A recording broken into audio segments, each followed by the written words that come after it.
हरे कृष्ण दंडवत प्रणाम। तो आज आम जाना श्रीकृष्णଙ୍କର प्रणाम मंत्र।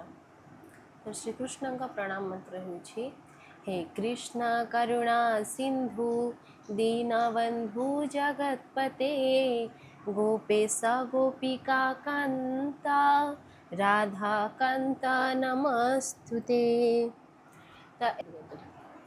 राधा रानी का प्रणाम मंत्र होछि तप्त कांचन गौरांगी राधे वृंदावनेश्वरी वृषभानुसुते देवी प्रणमामि हरि प्रिये।